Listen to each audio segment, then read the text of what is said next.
Totoo bang may kayamanan sa dulo ng bahaghari o isa lamang itong kwento ng imahinasyon?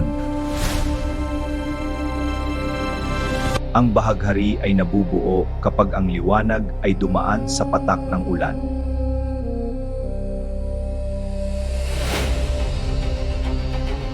Habang ikaw ay lumalapit, lalo itong lumalayo na tila walang katapusan.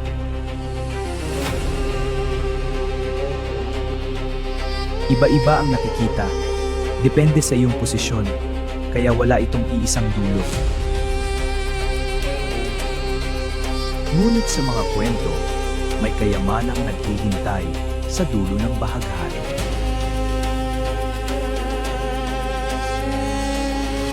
Ang liwanag ay nahahati sa iba't ibang kulay kapag dumaan sa tubig.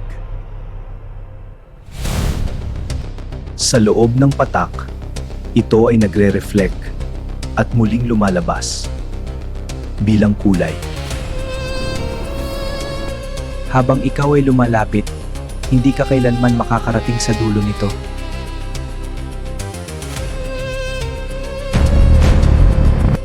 Iba-iba ang nakikita depende sa iyong posisyon sa ilalim ng liwanag.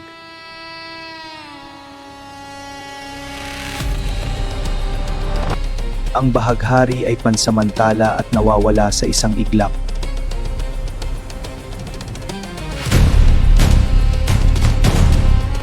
Sa mga kwento, may kayamanang naghihintay sa dulo ng bahaghari.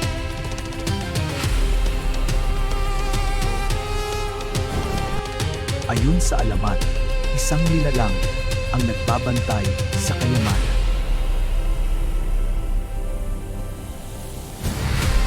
Ngunit ito ba ay tunay o bahagi lamang ng kwento?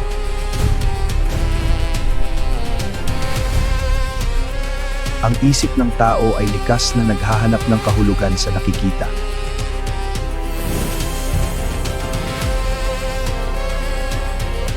Kaya tayo ay naniniwala sa mga bagay na nais nating makita. Habang ikaw ay lumalapit, unti-unti itong naglalaho sa iyong paningin. Ang kayamanan ay tila lumilitaw ngunit agad ding nagiging liwanag.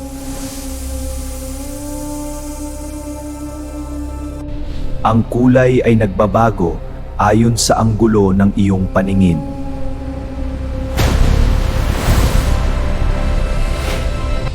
Ang alamat at realidad ay tila nagsasama sa ating isip.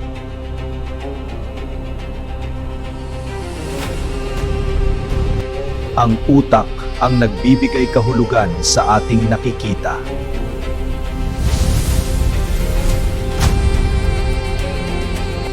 Ang kayamanan ay nagiging liwanag na hindi mahahawakan. Ang dulo ay tila walang hanggan at hindi maaabot.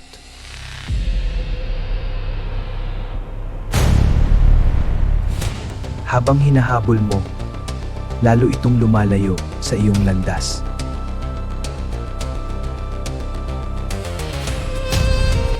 Ang bahaghari ay nagiging liwanag at tuluyang nawawala. Tanging bakas ng kulay ang natitira sa kalangitan.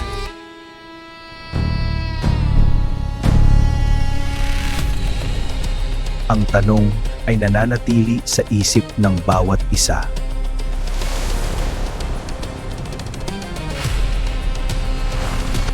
At ang lahat ay bumabalik sa karaniwan.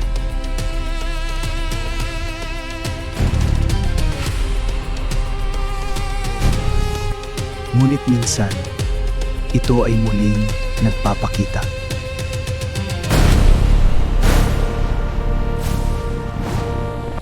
Kung walang dulo, walang kayamanan, o baka ang lihim ay nasa iyong paniniwala. Kung walang dulo, walang kayamanan, o baka ang kayamanan ay ang iyong paniniwala.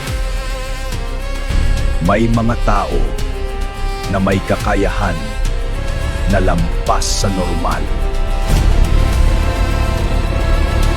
May mga taong kayang maalala ang bawat detalye ng kanilang buhay.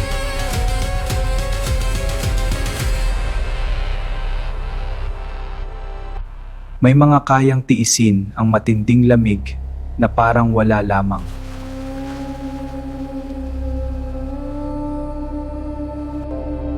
May nakakakita kahit walang paningin sa pamamagitan ng tunog.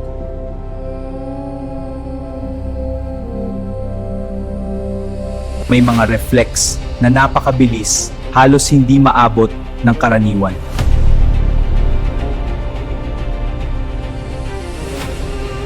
May mga taong kayang magtanda ng napakaraming detalye ng sabay-sabay.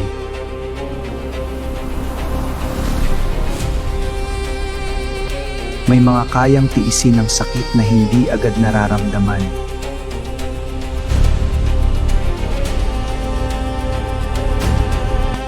May pandinig na mas sensitibo kaysa sa karaniwan.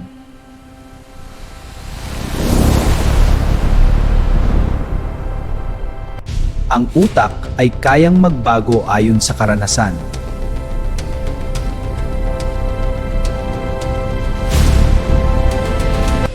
May kakayahan ng katawan na umangkop sa matinding kondisyon.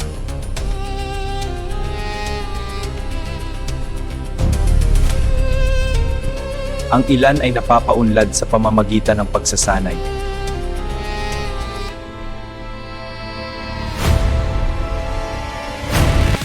Ngunit ang iba ay likas na taglay ang kakayahan.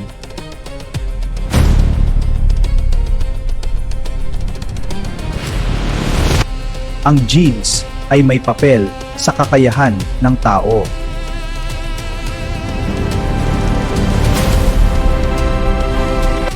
Ngunit may hangganan ng katawan na hindi maaring lampasan.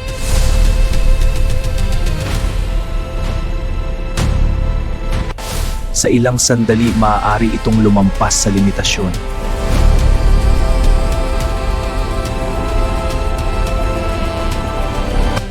Sa loob ng utak may mga kakayahan na hindi pa lubos nagagamit.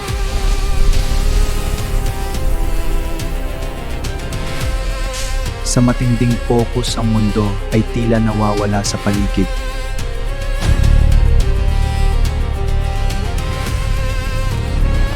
Sa panganib ang adrenaline ay nagbibigay ng lakas.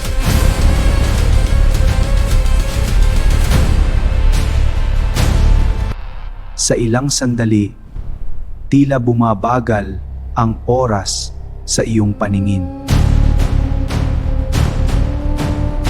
Ang katawan ay kayang lumaban lampas sa pagod ng sandali.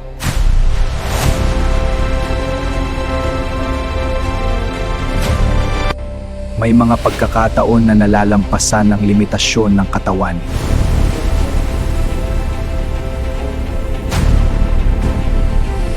Ang agham ay may paliwanag, ngunit hindi lahat ay nauunawaan.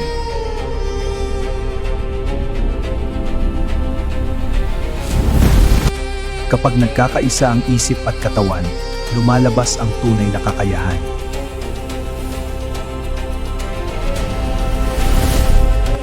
May potensyal ang tao na hindi pa ganap na naabot.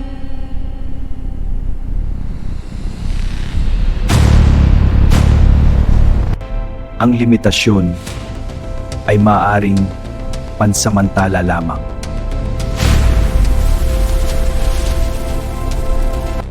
May kakayahan na hindi pa lubos na uunawaan.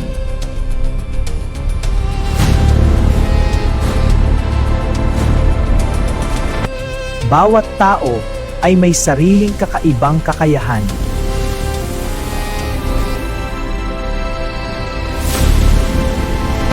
Ngunit hindi lahat ay natutuklasan ang kanilang potensyal.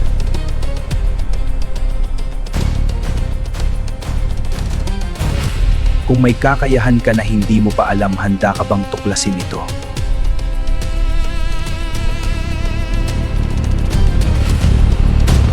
Kung ang katawan ay may limitasyon, hanggang saan pa hanggang sa ang kaya ng tao. Ang mga pamahiin ay matagal ng bahagi ng ating kultura, pero may paliwanag ba ito? Bakit tayo kumakatok sa kahoy kapag may sinabing mabuti?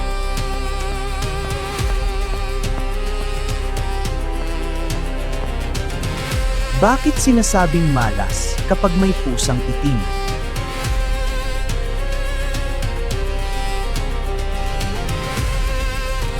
At bakit may 7 taon na malas kapag nabasag ang salamin? Bakit bawal magwalis sa gabi?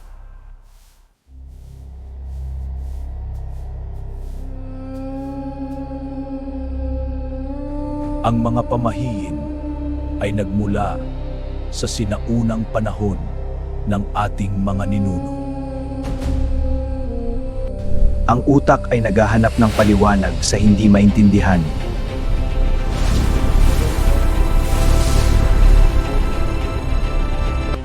Kapag may nangyari na tila konektado, ito ay agad nating pinaniniwalaan.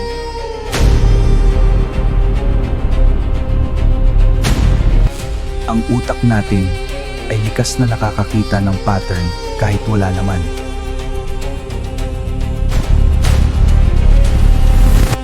Ang takot ay naipapasa mula sa nakatatanda hanggang sa bata.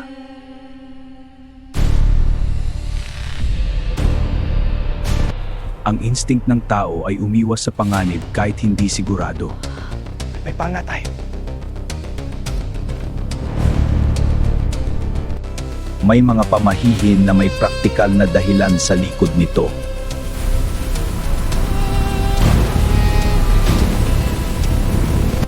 Ang ilang gawain ay nakakatulong sa pag-alis ng kaba.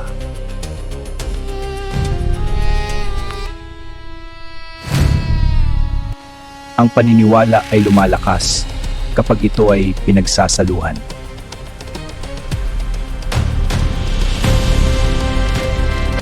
Sa paglipas ng panahon, ang pamahihin ay nagiging tradisyon.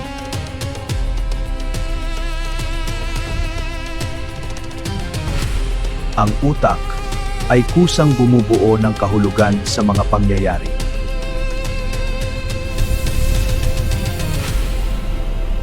Sa dilim, ang takot ay mas madaling maramdaman.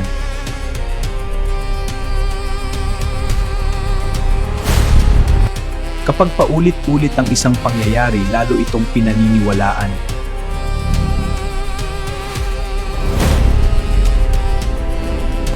Kapag marami ang naniniwala, lalo itong nagiging totoo sa isip.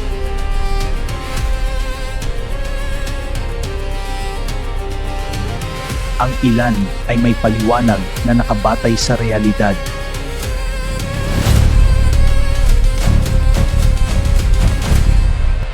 Ang ibang paniniwala unti-unting nawawala sa paglipas ng panahon.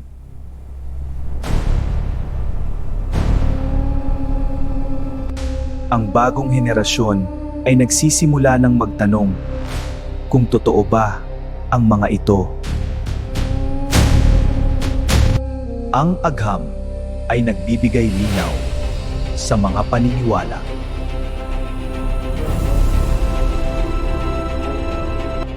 Ngunit ang isip ay patuloy na naghahanap ng paniniwala.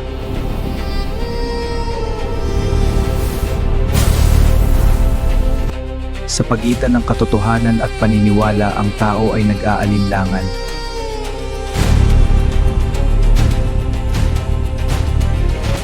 Ang takot ay nawawala kapag nauunawaan ang dahilan.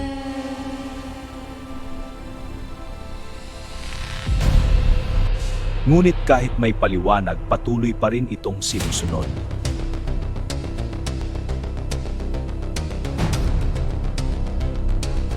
Ang mga pamahiin ay bahagi pa rin ng ating kultura.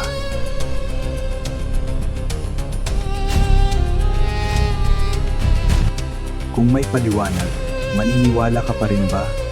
O susundin mo pa rin ang pamahiin? Kung ang pamahihin ay may paliwanag, Maniniwala ka pa rin ba? O susundin mo pa rin